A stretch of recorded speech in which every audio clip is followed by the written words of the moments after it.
अगर भारतीय सेना का ये जवान नहीं होता ना, तो आज पवित्र वैष्णो देवी मंदिर पाकिस्तान के कब्जे में होता।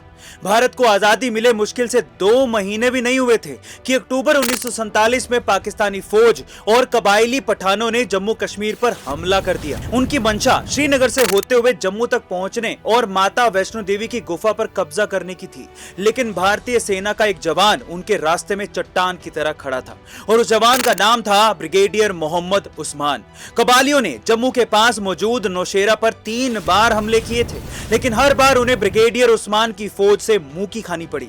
इसी बीच जब पता चला कि कबालियों ने नौशेरा के पास वाले कोट इलाके पर कब्जा कर लिया है, तो ब्रिगेडियर उस्मान ने ऑपरेशन कीपर शुरू किया, जिसके तहत भारतीय सेना ने वायुसेना के साथ मिलकर कोट को वापस ले लिया और नौशेरा पर कब्जा करने आए 11,000 कबालियों को पीछे धकेल दिया। ब्रिगेडियर उस्मान के इस बहादुरी भरे काम की वजह से उन्हें नौशेरा का शेर भी कहा जाता है, तो इस नौशेरा के शेर के लिए एक हाथ तो बनता है। भारत के नेशनल हाईवे 4 पर अगर आपको कोई सुंदर लड़की दिखाई दे, तो कभी भी मदद देने के चक्कर में या फिर सुंदर लड़की की लालसा के चक्कर में गाड़ी मत रोक लेना।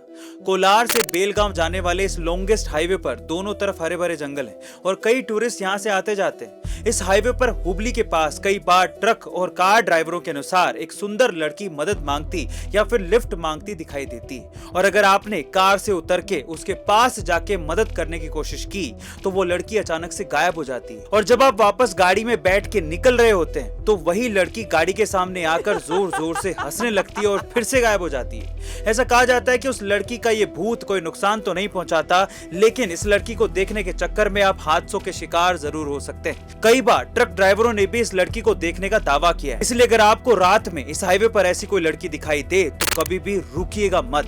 ये खबर सिर्फ बताएगी खबरों के अनुसार ही है। आपका इसके बारे में क्या ख्याल है, कमेंट सेक्शन में जरूर लिखिएगा। अगर आपका मोबाइल फोन 5 साल से पुराना हो चुका है ना, तो भैया उसे अलविदा कहने का समय आ गया है। ये मैं नहीं बल्कि खुद भारत सरकार कह रही है। दरअसल भारत सरकार की स्क्रैप पॉलिसी के तहत अब कोई भी इंसान 5 साल से ऊपर अपना मोबाइल इस्तेमाल नहीं कर सकता, और जिन मोबाइल फोन्स को 5 साल से ज्यादा का समय हो चुका है, उन्हें स्क्रैप करवाना पड़ेगा। ऐसा इसलिए क्योंकि जैसे जैसे समय बढ़ता है, वैसे वैसे आपके मोबाइल से निकलने वाली रेडिएशन भी बढ़ने लगती है, जो हार्ट अटैक का कारण बन सकती है। ऐसे में आपका मोबाइल स्क्रैप करना है या नहीं, इसे चेक करने के लिए मोबाइल से *#07# डायल कीजिए, जिसके बाद आपके सामने SAR लिमिट लिखा आ जाएगा। अगर वो 1.6 वाट पर केजी से ज्यादा आता है, तो आपको मोबाइल स्क्रैप करना पड़ेगा। घातक रेडिएशन की वजह से हार्ट अटैक, कैंसर और ब्रेन रिलेटेड बीमारियां भी हो सकती हैं। इसे रोकने के लिए भारत सरकार जनवरी 2024 से इस पॉलिसी को लागू कर सकती है। वैसे गाइस, आपका मोबाइल कितना पुराना है, कमेंट सेक्शन में जरूर लिखिएगा। क्या असल दुनिया के साथ साथ अब वर्चुअल दुनिया में भी महिलाएं सुरक्षित नहीं बची? मैं ऐसा क्यों कह रहा हूँ, इस घटना को ध्यान से सुनिएगा। ब्रिटेन की एक 16 साल की लड़की VR हेडसेट की मदद से कोई इमर्सिव गेम खेल रही थी। इस गेम में उस लड़की का अवतार भी शामिल था। इसी दौरान उस गेम की वर्चुअल दुनिया में गेम खेलने वाले कुछ और लोगों ने